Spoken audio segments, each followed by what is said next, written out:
Allow me to go straight to the point and address the video that was presented by Mr. Allison Chiong. A video which Mr. Chiong admitted he himself recorded. Ito pong video na ito was clearly taken with malice with the intention of making it appear that VIP treatment is being accorded Chinese nationals in exchange for money.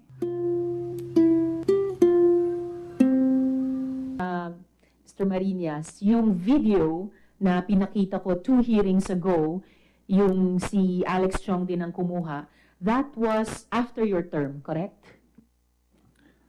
Yes, Madam. If I'm not mistaken, it was taken July 2019. So are you saying po na yung mga wrongdoings na yan, hindi nangyari nung term mo, ngunit pagkatapos lamang? Madam Chair, if we're referring to the video taken by our witness, if I can be given the chance to expound more on what happened on that video, maybe I can shed some light on the video taken. Can you give your brief point about the video? Kasi bibigyan ko kayo ng oras in this hearing to read your complete 10-minute statement. Pero just particular sa tanong ko, yung nakita po natin sa video, you may share your major observation about it. Pero sinasabi niyo po ba na yung ganyang mga scheme nangyari lamang pagkatapos ng term niyo bilang POD chief?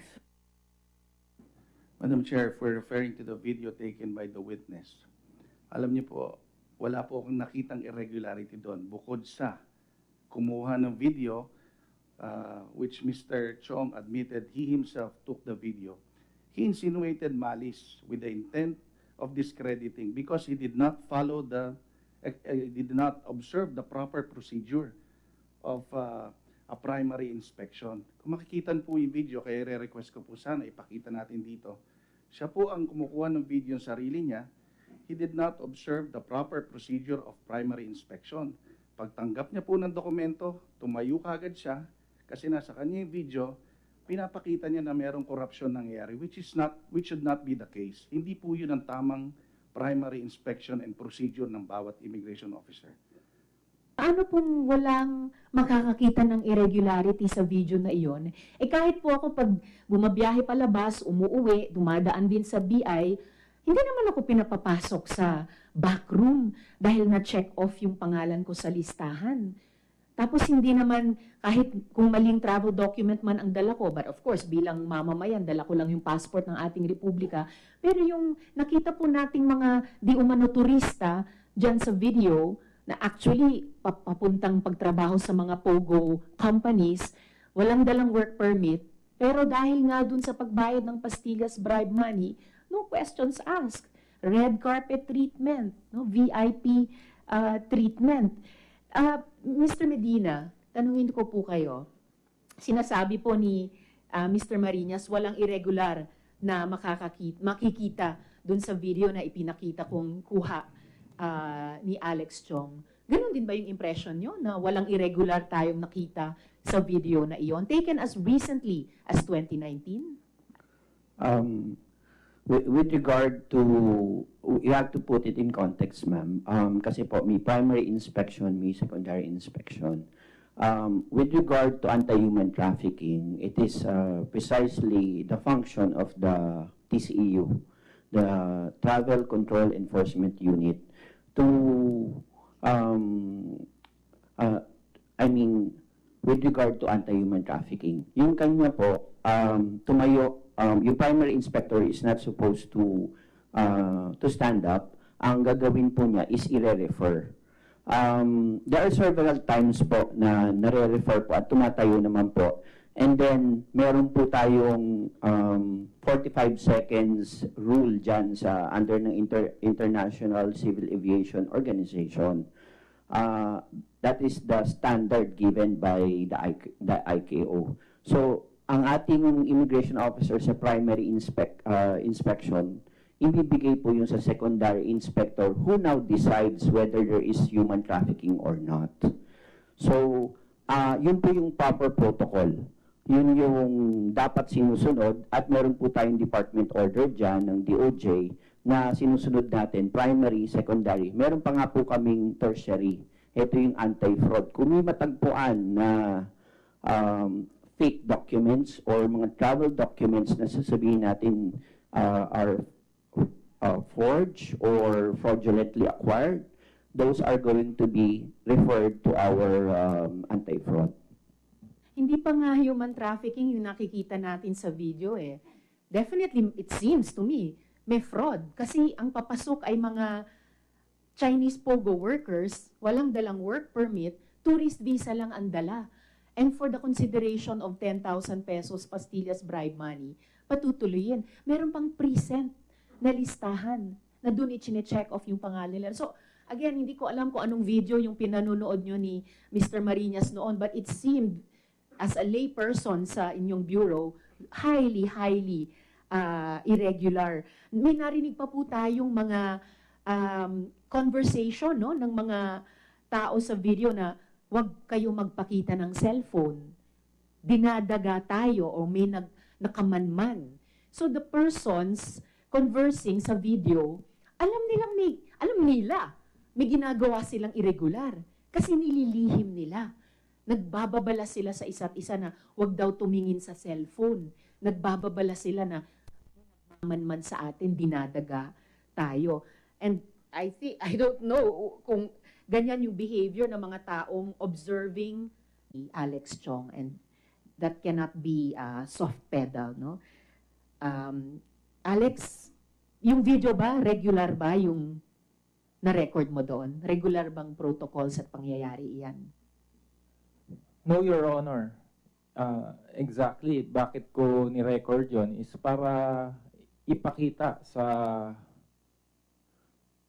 buong sambayan ng Pilipino kung ano ang nangyayari sa loob ng Bureau of Immigration.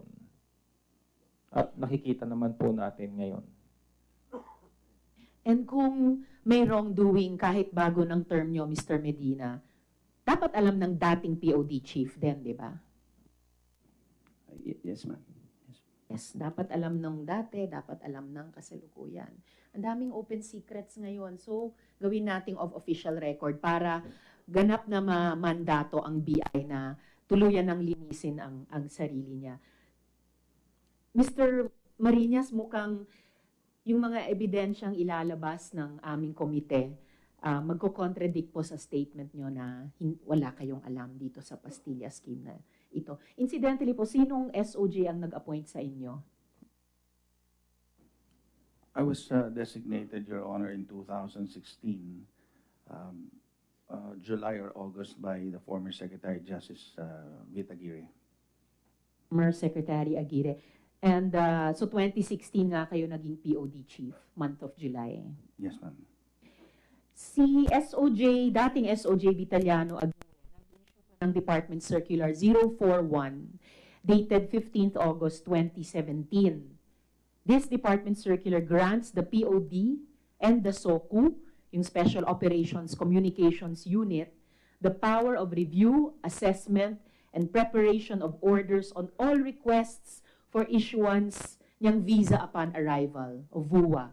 So, napaka-makapangyarihan. Actually, si Commissioner Morente, nung nakaraang hearing, had to agree kay Senator Amy.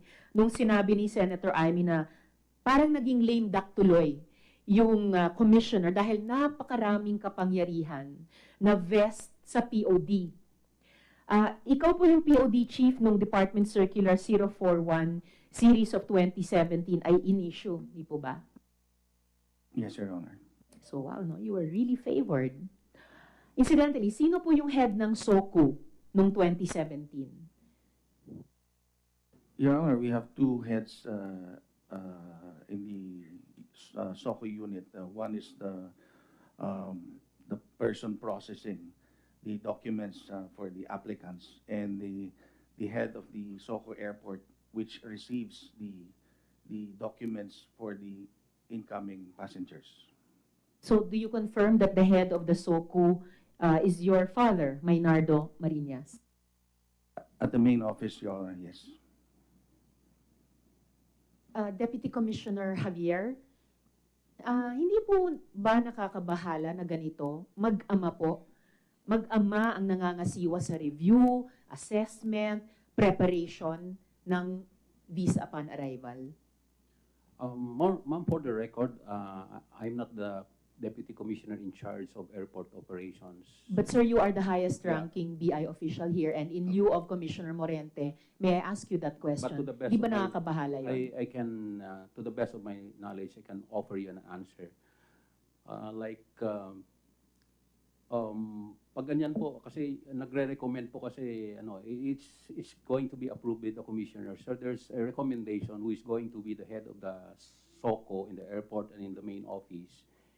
And in fact, the visa upon arrival is ultimately approved by the commissioner upon recommendation of the Special Operations and Communications Unit at the main office, and it's being implemented at the airport through the visa, through the SOCO, which is, as mentioned by Mr. Red Mariñas, designated for the airport operations. Pero hindi ba nakakabahala na yung dalawang unit in charge sa buong VUA, instead of the commissioner, ay mag-ama? Mag-ama ang nakaupo dyan. Hindi ba nakakabahala yon? Sabi nga ni Commissioner Morente, lame duck sila. Hindi ba nakakabahala na mag-ama ang nakaupo sa dalawang unit na effectively nire-render na lame duck ang commissioner ng bureau? Ma'am, I would say that there would be some kind of outside of the norm because there is a father-son tandem, but if there's no interference or intervention in the actual performance of the work, I think there would be nothing unethical in that particular, because it so happens only that they are both working in the Bureau of Immigration. Alam nyo, di ba? Outside the norm nga eh. Para mga makaiwas ng impresyon at yung aktual na intervention, ay iniiwasan nga natin sa gobyerno dapat yung conflict of interest, di ba? And as the committee report of this committee will show, there was, from the outset, conflict of interest na isang dahilan na nagbunsod nitong maraming problema ngayon ng ating mga kababaihan at mga batang naapektuhan nitong POGO operations. May I ask and I will, to reiterate, I will allow Mr. Mariñas to read your statement in a few minutes. Just one question before I allow that. Ma'am, from the highest ranking person here from the DOJ, I'm sorry, yes, Attorney Coronel, also the executive director of the IACAT. So thank you so much for your presence, no? Dahil sa susing papel ng IACAT sa pagpigil ng trafficking, hindi lang yung outbound where you've already made some progress in the past years, pero inbound din na tinitignan natin ngayon. I will repeat the question, ma'am. Hindi ba nakakabahala na mag-ama ang nangangasiwa? Sino mang mag-ama yan, but it so happens, it's the Mariñas father and son. Hindi ba nakakabahala na mag-ama ay nangangasiwa, nagre-review, sa review assessment preparation ng VUA? Alam ko, decision po ito ng dating SOJ, pero good policy ba yan? Kasi parang may problema talaga sa check and balance. Is that a good policy, Attorney? Thank you, Madam Chair. Your Honor, there are several policies in place in government wherein we made sure that conflict of interest are avoided and that there's, for instance, the rule against nepotism. So in this instance, I think if there is a way that those two offices are not in any way will be influencing another, then there's no conflict of interest in that instance. But in the bigger scale of, in terms of matter of delicadeza, there might be some instances wherein it's not a good practice or it doesn't look good, especially in government, wherein we try to give that impression that there's presumption of regularity at all times, Your Honor. I completely agree, Attorney, and thank you for making that of record. Now, Mr. Mariñas, I will allow you to deliver your 10-minute statement to the committee. Please proceed. Thank you, Madam Chair. Good morning, Madam Chairperson and members of the committee, distinguished Senator. and fellow resource persons. Ako po si Margaret Mariñas, 44 years old. I started my career at the Bureau of Immigration in 2003 as Clerk 2. In 2009, I was promoted to Immigration Officer 2, assigned at the different terminals of NAIA In 2014, I was again promoted as the Bureau's District Chief for the province of La Union and Ilocos Sur. I was posted in these two provinces until I was designated as Acting Chief of the Port Operations Division in July 2016, and in April of 2018 as OIC Deputy Commissioner in the Bureau of Immigration. These two positions I held until my resignation in October of 2018 to pursue another venue or avenue in public service. I'm thankful to be given this opportunity to shed some light in this Pastilla scheme, alleged to be a modus in a very massive scale by which immigration officers extort money from predominantly Chinese tourists. If you please, Your Honor, allow me to go straight to the point and address the video that was presented by Mr. Allison Chiong, a video which Mr. Chiong admitted he himself recorded. Ito pong video na ito was clearly taken with malice with the intention of making it appear that VIP treatment is being accorded Chinese nationals in exchange for money. Ito pong video na ito ay produced, directed by, and starring role na rin po si Mr. Chiong, where an ordinary, innocent standard procedure in the course of primary inspection of arriving passengers was twisted to suit his intention of passing it to the committee as evidence of corruption. Hindi po ganito ang nangyayari at hindi po ito ginagawa ng ating mga immigration officers. We have procedures in place which our frontliners adhere to. But Mr. Chiong's personal records will show that in the past, he was found guilty of an administrative offense and was suspended for 3 months for not following the set procedures. It is for this reason that I'm requesting, and if you please, Your Honor, I hope the committee would later allow the showing of the video again so I could explain this further. The BI Commissioner, Commissioner Morente, in his statement before this committee during the last session, said that he is aware of some irregularities happening for some time. I too became aware of this when I assumed office as acting POD chief in 2016. During my first 4 months, we tracked down, took action, and started dismantling this kind of operation. We transferred and reassigned quite a number of immigration officers to different postings. We could have continued doing so, but towards the first quarter of 2017, the government removed the augmentation pay of immigration officers. This resulted in a crisis in the Bureau as we were deluged with resignations and leaves. About 100 immigration officers resigned and some went on leave. Long queues of passengers at our airports, both in the arrival and departure areas, were shown daily in the media. Hence, the efforts of cleansing our own ranks had to take a second place, and instead priority was given to continue serving our passengers. We could not afford to do a reassignment or reshuffling of our airport personnel at the time, as the operations will be paralyzed. We constantly requested for approval of additional organic personnel that we were able to achieve during the second quarter of 2018.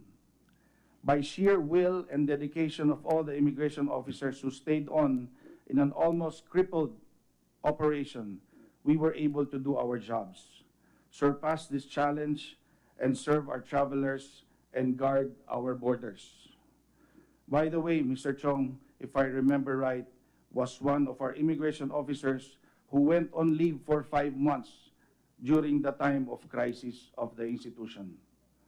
Having survived this crisis, the Bureau went back and continued to institute programs not only to make the processes more efficient, but also to curb corruption.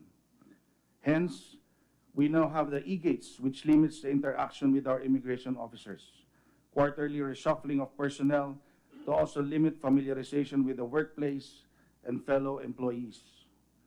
It was also during our leadership when the Philippines was upgraded to Tier 1 status in the Trafficking in Persons Report of July 2016, in accordance with the Trafficking and Violence Protection Act of 2000. Previous to 2016, we were in Tier 2 status for 5 years.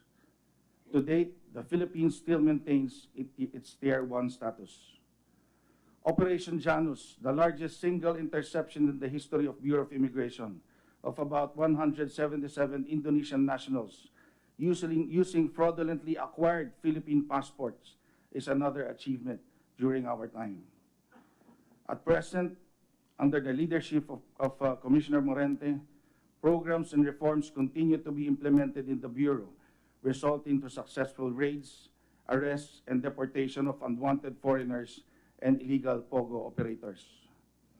Thank you for allowing me to state just a few of our humble achievements. Marami po pa yung mga achievements at kung inyo pong mamarapatin, I can furnish you a copy, Madam Chair. Gusto ko lang humastress na ang mga empleyado po ng Bureau of Immigration ay hindi ho naririyan para magpayaman.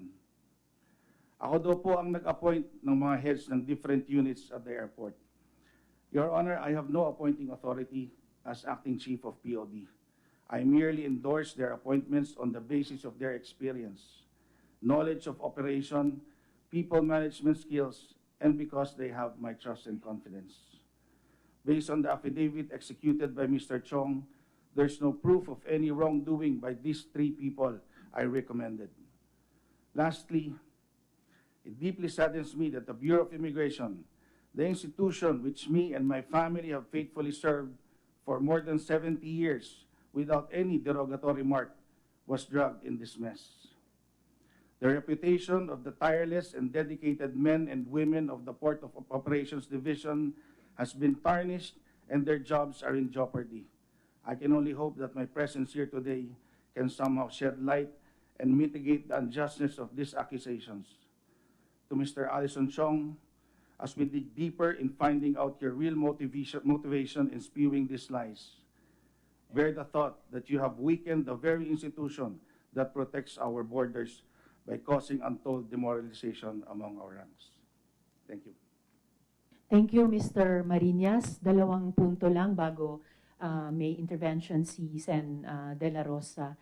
The committee takes note, even in previous hearings, dun sa problemang nagsimula nung first quarter 2017, kung kailan tinanggal yung augmentation pay, yung just na augmentation pay ng immigration officers. At posibleng pumasok din ito sa recommendation sa aming committee report in terms of na yung ating mga public sector employees sa buong gobyerno, pati sa Bureau of Immigration, ay dapat karampatan sa serbisyong ibinibigay nila sa ating bayan. And the second point at this point in the hearing tungkol sa trafficking. For one, Attorney Coronel of the IACAT well knows the progress that IACAT has posted in terms of improving our global status in curbing outbound trafficking. Yung kailangan pa nating mas sugpuin ay yung inbound trafficking na nasa puso din itong resolution na dinidinig ng aming komite. So before I proceed, Senator De La Rosa. Thank you, Madam Chair.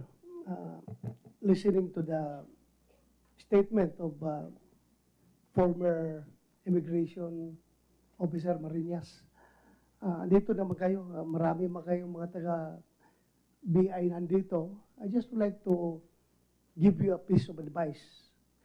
Tayo sa law enforcement, pareho lang tayo, immigration, saka police.